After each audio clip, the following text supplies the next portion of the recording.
I heard a rumour that this was better than the first season, and that you hit the thumbs up, but no, that's a dislike! Okay, so the Umbrella Academy is back in full force, and throughout this video we're going to be breaking down everything that happens in the series, explaining the ending, and giving our season 3 predictions. Obviously, there's gonna be heavy spoilers here, so if you don't want anything ruined, then I recommend that you turn off now. If you're new to the channel, then please hit that subscribe button, and make sure you drop a thumbs up as we do breakdowns like this every day. Anyway, with all out of the way, welcome to the Heavy Spoilers Show. I'm your host, Definition. Now let's get into the Umbrella Academy Season 2. Okay, so the series picks up almost immediately after the events of the first entry, and it centers around the family attempting to avert the apocalypse. The second season is loosely based on the second graphic novel titled Dallas, and it follows the group as they travel through time to once more stop Armageddon. Whilst the Umbrella siblings all travelled at the exact moment on April 1st, 2019, they were all dropped off at different points in time, which leads to Klaus and Ben ending up in 1960. Allison goes to 1961, Luther 62, Diego September 63, Vanya in October of the same year, and number 5 a mere month behind her. Now what's alarming is that the timeline has drastically changed because of their intervention, and thus America is at war with Russia, which inevitably leads to them firing nukes at one another.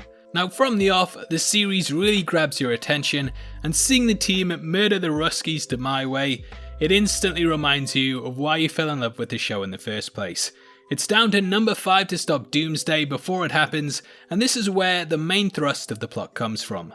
With Elliot, a UFO obsessive that's been studying the time jumps, he tracks down Diego, who's in a mental institution due to trying to prevent the assassination of JFK.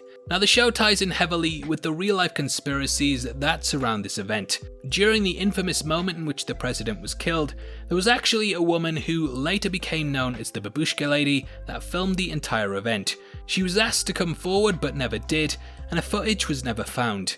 It could have really shed some light on one of the biggest mysteries of the past 100 years, and her not coming forward just led to even more mysteries. We do actually see her footage appear in the season, and learn that it was stolen, which ties in nicely with how the true history is built upon. There's also the mysterious Umbrella Man that was at the scene, and though in real life we never learned who this actually was, the show reveals that this is in fact Hargreaves, the founder of the Umbrella Academy. He's involved with the Majestic 12, who, if you follow conspiracy theories, I'm sure you'll be well aware of. They're basically the Illuminati of the UFO community, and people believe that they're a secret committee of scientists, military leaders, and government officials that have had their hand in manipulating world events. They're one of the major groups in the entry that make you question Hargreaves' allegiances, but we'll get into that further in the video. Now throughout the first half of the season, 5 tries to track down the family and reunite them in stopping the apocalypse before it happens. Vanya is living with a family of 3, made up of Sissy, Carl, and their son Harlan. She suffers from amnesia, unable to remember any of the events which led to her destroying the planet. Vanya takes care of Harlan, who possesses autism, and she actually saves his life at one point in the series, using her powers to resurrect him, which passes on her abilities to the boy. Luther makes money as an enforcer for Jack Ruby, and in real life this was actually the person that murdered Lee Harvey Oswald, the man apparently responsible for killing Kennedy. We actually see him pick up a gun in the final few minutes of the season, likely going to either hunt down Harvey Oswald or Luther himself, who's suspected of the crime. Klaus becomes a cult leader, and Allison lives as a housewife, helping to advance civil rights with her husband Ray. Ben also gets some fun too for once. Now on the other side of the coin is the handler, who survived being shot by Hazel in the last season.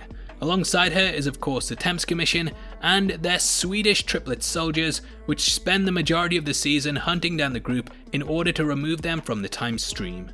In addition to this, she uses her surrogate daughter Lila to pose as an asylum inmate in order to get close to Diego. The two escape the compound together, and we learn about her being the handler's mole. Her name was Lila, to be fair, so yeah, kinda gave it away. No, bad terrible pun. Now, much like Hargreaves and the Academy, the handler scooped up the child and raised her as her own, training her to be a weapon, and pretty much forcing her into a life of duty and servitude in order to further the organization's goals. We learn that the handler and 5 actually killed Lila's parents because the former wanted to use her as a weapon. Lila is one of the 43 children with special gifts that was born on the 1st of October 1989, and her abilities are to mimic the others' powers. This is how, throughout the season, she's able to fight like Diego, whilst also being able to keep one step ahead of Five and his teleportation abilities. At the top of the group is their goldfish leader Carmichael, and fans of the comic will know the character well, and he was pretty much Five's boss during his time with the Temps. Carmichael possesses a genius level intellect, and because of this he developed a way to be able to talk. In the comics he's described as having the strategic instincts of Nathan Bedford Forrest, and this makes him a master at keeping the timeline intact. Now throughout the series there's some really great moments, and from the off I think this is definitely better than the first entry in every way. Vanya accidentally probably starts the crop circle phenomena and begins a relationship with Sissy, aka the mother of the family that she's with. Klaus visits Dave before the two ever met in the Vietnam War, and this kind of plays out to varying degrees of success. Lila, Five and Diego infiltrate the Mexican consulate in order to get Hargreaves, and the entry is very packed. It's at this point that we come across Grace, and I loved seeing both her and Pogo pop up in the season, even though we know what happens to the both of them later in their lives. After the midpoint, the family meet with their father, and it's one of the best scenes in the entire series. They all go through their powers with him, and he completely shouts down Diego. You really get the idea of the psychological power that he has over them, and Hargreaves is fascinating to watch. I actually think this scene plays massively into the ending, and considering we never actually get that many interactions between them as a family, I really appreciated how this played out. Now we learn that Hargreaves is involved in the Kennedy assassination plot, and though he doesn't wish for the president to be killed, it's clear that he's someone who will benefit from his death. If you've read the comics, then you'll know that Hargreaves is actually an alien masquerading in human form, and this is revealed at the end of the season, and I just think it's a brilliant moment. It turns out the reason that the character actually got involved with the Majestic 12 is because he's interested in gaining access to the dark side of the moon. So yeah, that explains why he's an Olympic gold medalist, inventor, athlete, YouTubing podcaster that's able to develop simians to the level Pogo is at. The reveal was actually teased all the way back in season 1 when we saw the character comforting his dying lover before exiting the property to watch rockets blasting off into the sky. We learn very little about his origins in the show, and unfortunately about the same amount in the comics. All that we discover about where he comes from is the following passage. For reasons unknown, Sir Reginald set out with his bodyguard Abjurat aboard his private vessel the Minerva, rumoured to be powered by the remains of King Armin Carrege IV. So yeah, very little we know, but hopefully we learn more in the third season. Now with the death of Kennedy, the advancements to space travel will be pushed further, and thus America will beat Russia to the moon, and he'll be able to get there quicker by aligning himself with the American forces. This moon mission of course was centered out in the first season, with Luther being stationed out there at his father's behest. The handler also drops information to the twins on Diego's location, and they go after the group, promising to spare number 5. They kill Elliot, and 5 meets with the handler at a hideout, and she promises to cancel the apocalypse in the future as long as he kills the board so that she can take over. 5 travels to 1982 and takes them out by turning into an axe-wielding murderer that carves up most of them and smashes Carmichael's fish tank in. It's just not cricket, but he carries out the job and then returns to the 60s. They're then given a window to travel back to the future, but they miss this due to the issues thrown at them. This forces 5 to interact with his past self in order to be better prepared for what's coming down the line. Now what holds the group up is an awesome scene, and we get to see Allison bust out her rumour powers whilst Backstreet Back thumps away in the background. Diego is kidnapped by Lila, and Vanya faces off against the forces sent in by Cole, the husband of Sissy and their son Harlan. This leads to the FBI interrogating her under the belief that she's a Russian spy, and during this she begins to recall the events that led to the apocalypse in the first place. We learn in the timeline that this made her unleash her powers, and this coincidentally happened just as JFK's motorcade was passing the FBI headquarters in Dallas. JFK survived the event, and before becoming lined up in the crosshairs of Lee Harvey Oswald's rifle, the convoy sped away. Because Vanya blew up the FBI building, it was thought that the attack was actually supposed to be that on the president in order to send a message to him. As Vanya was believed to be a Russian informant, it was assumed that the Soviets were behind it, and this is the reason that the war starts between the two countries, and thus the apocalypse begins. Her powers fully manifest and they connect to Harlan, which freaks out his father and he tries to take him to an asylum. Sissy holds him at gunpoint and Harlan gets caught in the crossfire of Carl trying to wrestle the weapon away from her. Because he now possesses Vanya's powers, the bullet backfires and kills his dad, something that Vanya likely wanted to do to her own father. We watch as the family try and prevent her from bringing forth the end of the world once more, and Ben possesses her. In her mind he discovers the white violin, which in the comic books is the villainess name that the character goes under. Ben actually confronts her and makes her realise that it's not her fault what's happened to the world, and that it was due to the actions of her family. He says that they treated her badly, but they still love her, and that they're on the outside fighting for her, which is something worth remembering. Due to Ben actually completing what he's been hanging around for, which is making sure that the family are okay, he leaves the land of the living and can finally be at peace, which, I'm not crying, you're crying. This stops the dark path that Vanya was supposed to go on, but Diego actually causes more issues which we'll get into in just a bit. Meanwhile, we watch as older 5 descends into paradox psychosis, whilst younger 5, who looks older, yes it gets confusing, strikes a deal up with Luther to off the older 5 and then travel to 2019 to stop Vanya ending the world there. At the Temps Commission, the truth about 5 killing Lila's parents is revealed, and the handler manipulates the situation to pin it on Diego too, due to her being worried that her daughter will end up becoming closer to him. Angered at Carmichael's attempt to reveal the truth, she swallows him, and Luther and older 5 send his younger version through the portal to 2019. Now this closes the paradox loophole, and it allows for most of the first season to happen.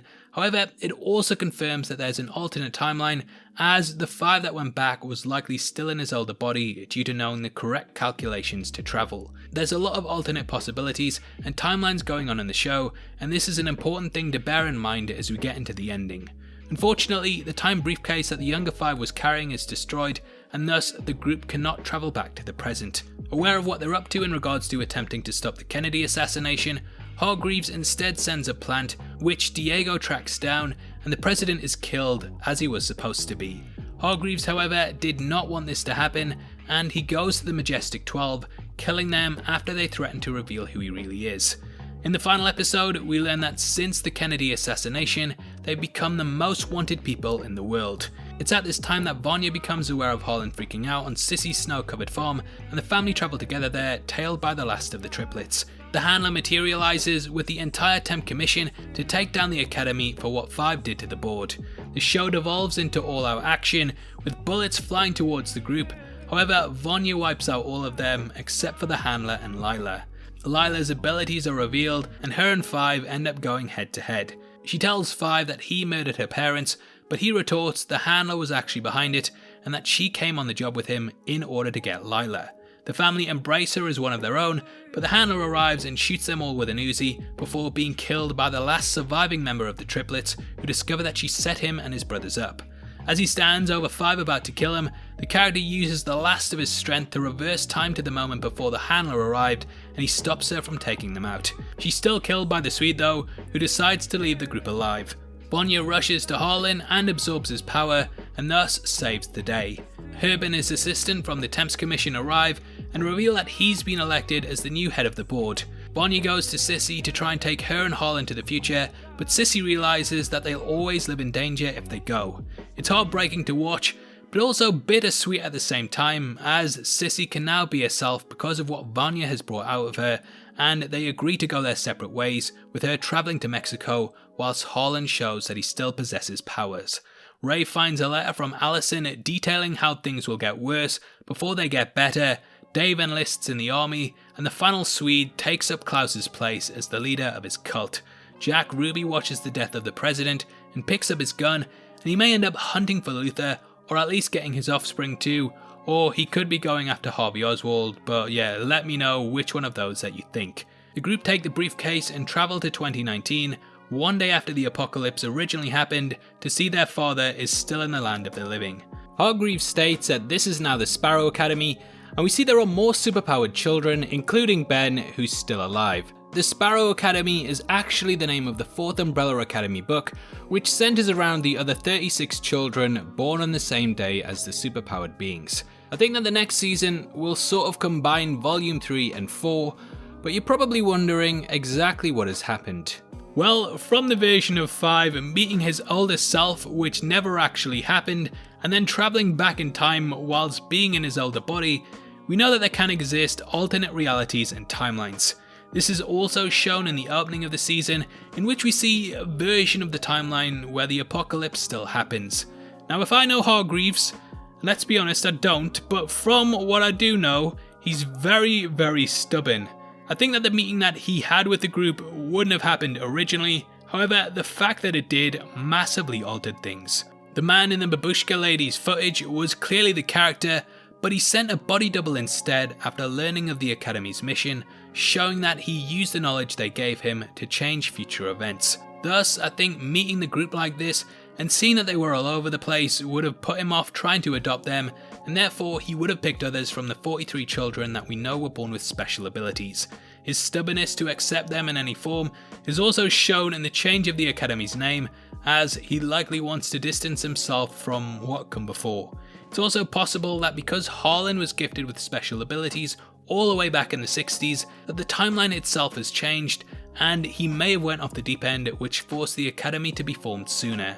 Who knows, he may even be a member, as we do see a character levitating something just like how he did with the bird. This bird looks a lot like a sparrow, and I don't think it's a coincidence that it's dropped here and the Academy is called the Sparrow Academy. He would have likely have been the world's first superhero, and due to his age, it is possible that Hargreaves called it the Sparrow Academy in tribute to him, though there are possibilities that there could be. The more I think about it, the more I realise he's far too old to be hanging around with these kids. I also think that due to Grace in the past discovering what Hargreaves was up to, and then likely seeing JFK murdered not long after, that she stepped away from the character, probably taking Pogo with her. Pogo would be alive in this timeline if he still was at the Academy, due to Vanya not being there.